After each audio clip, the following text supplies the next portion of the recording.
जय हिंद। नमस्कार साथियों, उत्कर्ष एकेडमी खिलचीपुर के ऑनलाइन प्लेटफॉर्म में आप सभी का स्वागत है। प्यारे साथियों, जैसा कि आप सभी जानते हैं, हम लोगों ने एसएससी जीडी 2022-23 के लिए टॉप 20 क्वेश्चन की सीरीज शुरू की थी। टॉप अति महत्वपूर्ण प्रश्न है साथियों, जिसका आज हम लोग थर्ड पार्ट पढ़ेंगे।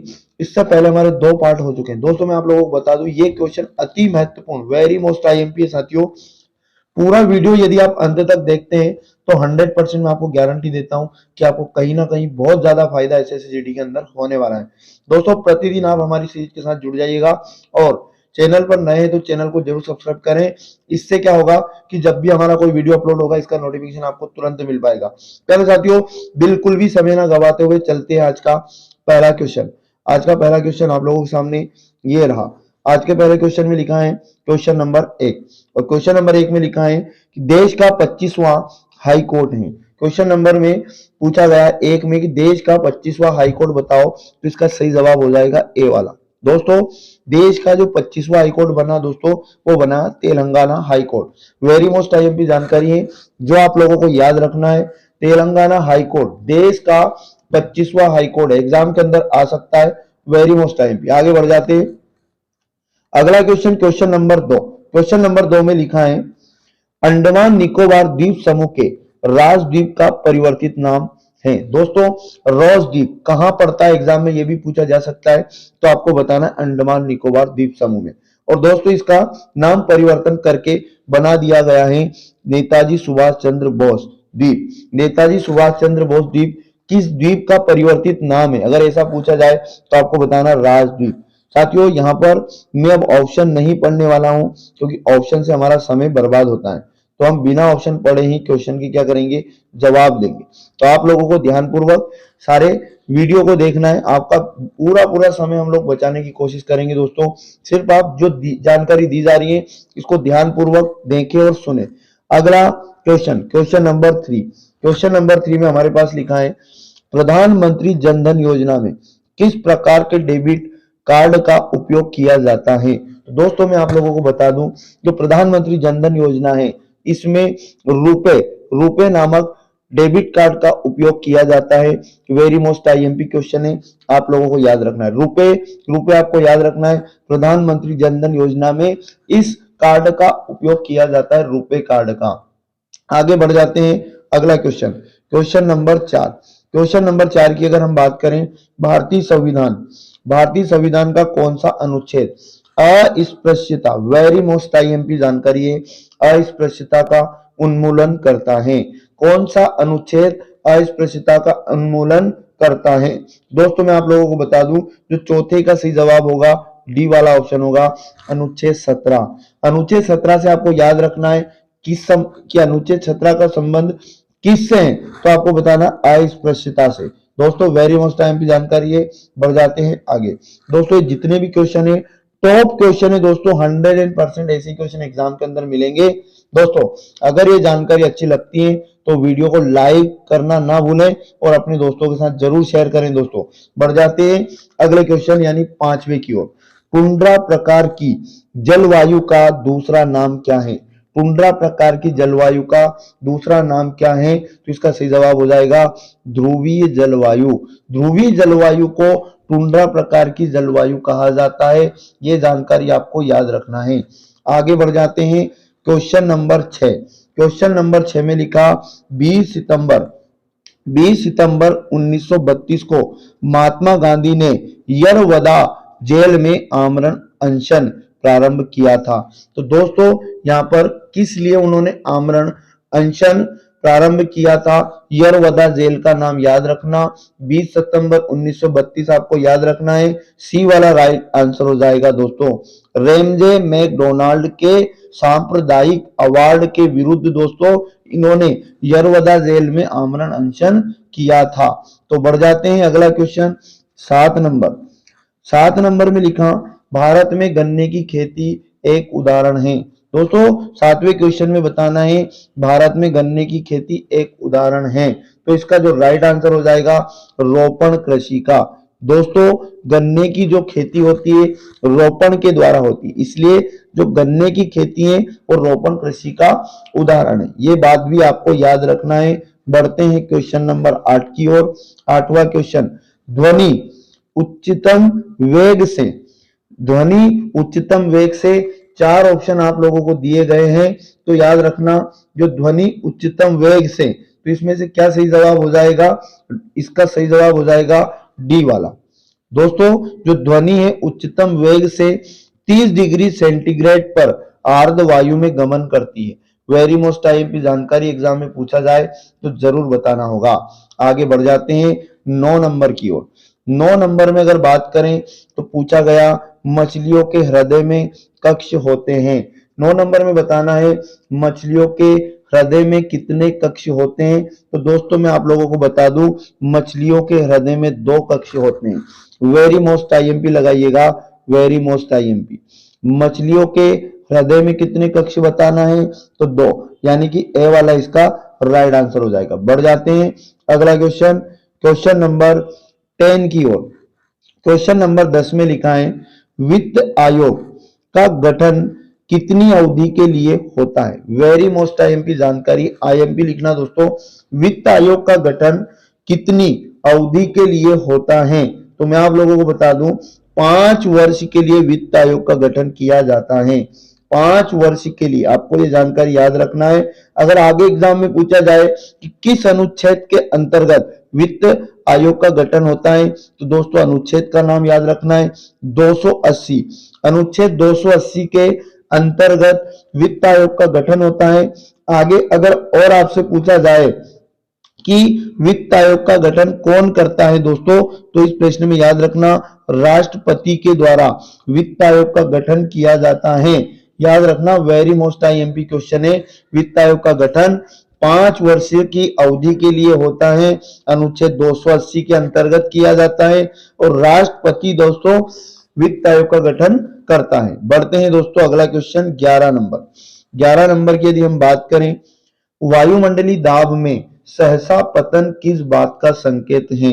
बताना है वायुमंडलीय दाब में सहसा पतन किस बात का संकेत है। तो दोस्तों 11 का जो सही जवाब हो जाएगा तूफान का। वेरी मोस्ट आईएमपी बात आपको याद रखना है कि वायुमंडलीय दाब में जो सहसा पतन होता है वो किस बात को संकेत करता है दोस्तों, तूफान आने का वो संकेत करता है, यानी बी वाला इसका सही जवाब हो जाएगा। बढ़ते अगला क्वेश्चन, क्वेश्चन नंबर 12।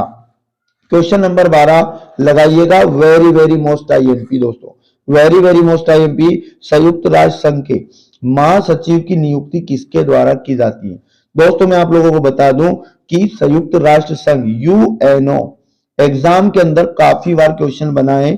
सुरक्षा परिषद की सिफारिशों पर महासभा के द्वारा दोस्तों महासचिव की नियुक्ति की जाती है।